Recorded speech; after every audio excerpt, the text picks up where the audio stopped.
Welcome to P. Agarwal Editorials. The topic that we are going to discuss today is related to US deportations. तो basically पहला article हम देख रहे हैं कि कैसे यूएस में अभी रिसेंटली जैसे जो इलीगल इंडियंस रह रहे थे वहाँ पर उनको कैसे हैंडकफ करके डिपोर्ट किया गया मिलिट्री एयरक्राफ्ट्स के द्वारा।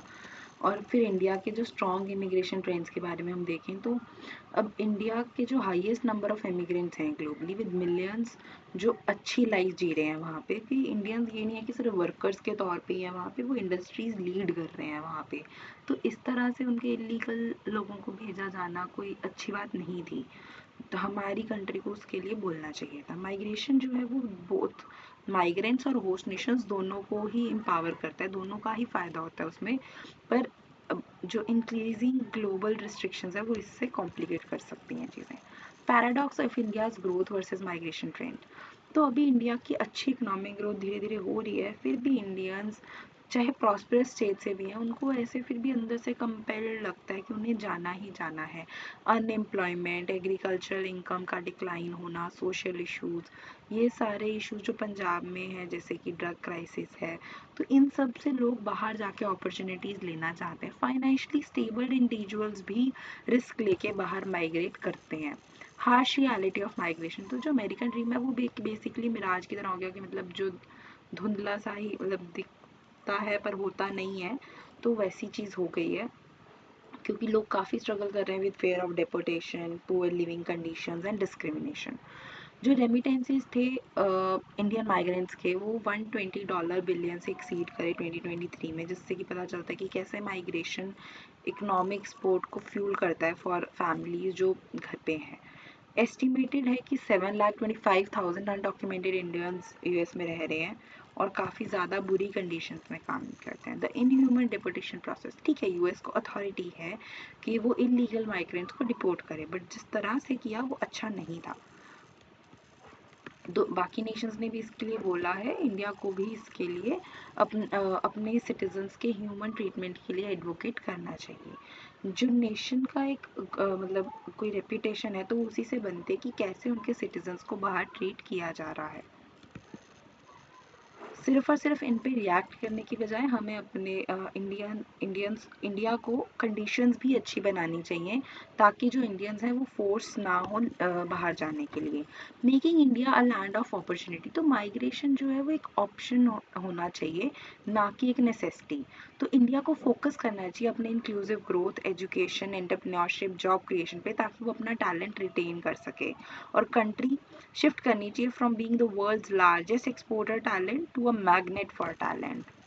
कॉल फॉर एक्शन की इंडिया को इंश्योर करना चाहिए कि उनके लोग कंपेल नहीं हो रहे हैं बाहर जाने के लिए, और यहाँ पर हमें बेसिकली कंक्लूजन यही है कि गवर्नमेंट को स्टेप्स लेने चाहिए यहाँ पर डोमेस्टिक अपॉर्चुनिटीज़ इम्प्रूव करने के लिए। ये कंक्लूजन में दे रखा है कि जो भी है डिपोर्टेशंस करना उन्हें अलाउड है, बट इस तरह से करना was not a good thing. The barriers face by construction workers, तो अब अभी इस पर बात करते हैं construction industry growth and labour shortages. तो पहले कुछ डाटा देखते हैं कि जैसे 9% इंडिया की जो जीडीपी को कंस्ट्रक्शन सेक्टर जो है कंट्रीब्यूट करता है, और प्रोजेक्टेड है कि $1.4 ट्रिलियन 2020 बाय 2025 इतना हो जाएगा। जो 2030 तक है कहते हैं कि 3 करोड़ वर्कर्स जो हैं वो एम्प्लॉयड होंगे इस सेक्टर में। और जो लेबर शॉर्टेजेस है वो एक ग्रोइंग कंसर्न है इस वक्त क्योंकि वर्कर्स रिलक्टेंट है रिलोकेट करने के लिए because of available welfare schemes.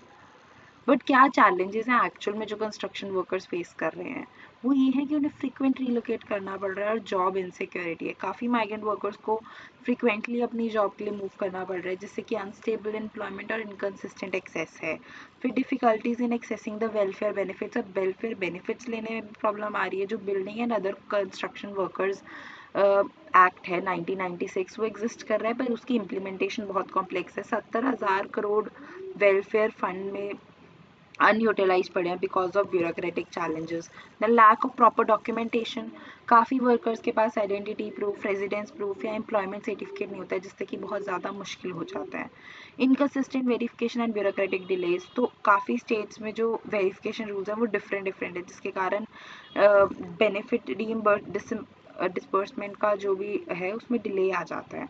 जो एम्प्लॉयर्स हैं उनको काफ़ी वो ज़्यादातर प्रोवाइड ही नहीं करते एम्प्लॉयमेंट सर्टिफिकेट्स, जिसके कारण वर्कर्स को अपनी एलिजिबिलिटी प्रूव करना मुश्किल हो जाता है। Unutilised welfare funds, state governments 1 से 2% construction cess under BOCW act collect कर रही हैं, पर लेकिन 75% ऑफ द फंड तो अनयूज है। The lack of a unified worker database और कॉम्प्लेक्स रजिस्ट्रेशन, उससे भी प्रिवेंट हो रहा है कि उन्हें अपना हक का पैसा मिल पाए। Inter state welfare access issue, तो बेनिफिट्स जो एक स्टेट में registered in one state can not be accessed in another, तो इससे भी प्रॉब्लम आ रही है। नेक्स्ट हमारे पास अब आते हैं प्रपोज सॉल्यूशंस। तो अब हमें करना क्या चाहिए उसके लिए, चलो ठीक है, चैलेंजेस हैं अंडरस्टूड। अब सॉल्यूशंस क्या हो सकते हैं कि यूनिफाइड लेबर आइडेंटिफिकेशन सिस्टम बनाया जाए, जैसे one nation one ration card scheme की तरह ये भी बनाया जा सकता है, उससे काफ़ी ज़्यादा हेल्प होगा। फिर डिजिटल प्लेटफॉर्म्स को हम करें फॉर वेलफेयर मैनेजमेंट, एक सेंट्रलाइज पोर्टल हो जिसमें स्टैंडर्डाइज कर दिया जाए work flow for welfare registration, disbursement, ये सब। फिर आधार बेस्ड वेरिफिकेशन करते हैं ताकि डिलेज कम हो और ट्रांसपेरेंसी इंप्रूव हो। सिंप्लीफाइंग डॉक्यूमेंटेशन रिक्वायरमेंट्स, तो हम ऑल्टरनेटिव प्रूफ्स को एक्सेप्ट करें, सेल्फ सर्टिफिकेशन को से भी प्रोसेस ईजियर बनाई जा सकती है। ऑन साइट रजिस्ट्रेशन कैंप्स लगाए जाएं ताकि एक्यूरेट वर्कर रिकॉर्ड्स मेंटेन करा जा सके। Investment in skill development and safe work environments, तो ट्रेनिंग प्रोग्राम्स हों और फिर कंस्ट्रक्शन फर्म्स हों जो कि फोकस करें कि वर्क प्लेस सेफ्टी है, बेटर वर्किंग कंडीशंस हों। कंक्लूजन यही है कि जो लेबर शॉर्टेजेस हैं कंस्ट्रक्शन सेक्टर में, उनको हम एड्रेस तभी हो पाएंगे अगर हम वेलफेयर स्कीम्स का एक्सेस, एम्प्लॉयमेंट कंटिन्यूटी, ये सब चीज़ें उनकी चेक करी जाएं। New Delhi perilous recalibration with the Taliban, तो बेसिकली हम इस पे बात करें कि कैसे इंडिया का तालिबान के साथ क्लोजनेस बढ़ रही है, वो कैसे एनवॉय को भी अपॉइंट करने की बातें हो रही हैं। तो इसमें अब हम क्या बात करते हैं कि अब कंसर्न्स क्या हैं कि तालिबान ह्यूमन राइट्स के साथ क्या कर रहे हैं। देखो जैसे अब वहाँ पे वुमेन है, उनको काफ़ी बुरा ट्रीट किया जा रहा है।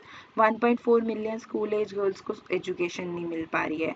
वुमेन को काफ़ी जॉब से ब्यूटी पार्लर्स, नेशनल पार्क्स, और UN इस चीज़ को जेंडर अपार्थाइड भी कह रहा है।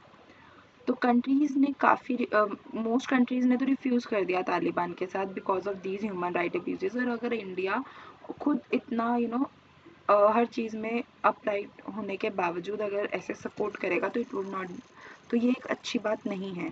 Strategic motive behind India move, पर अब इंडिया के पास भी ऑप्शन नहीं है क्योंकि चाइना ऑलरेडी तालिबान के एक रिप्रेजेंटेटिव एनवॉय जो भी कह लो उनको एक्सेप्ट कर चुका है, तो इंडिया को भी करना पड़ेगा क्योंकि नहीं तो इंडिया को भी अपना इन्फ्लुएंस अफगानिस्तान पे रखना पड़ेगा जो कि एक स्ट्रैटेजिकली इम्पॉर्टेंट रीजन है फॉर सिक्योरिटी और इकोनॉमिक इंटरेस्ट के लिए। तो पाकिस्तान जो एक बार तालिबान का अलाय था उसके भी अब स्ट्रेंड अलाइज हैं ताकि इंडिया के पास अब एक अपॉर्चुनिटी है कि वो उस वॉइड को फिल कर सके।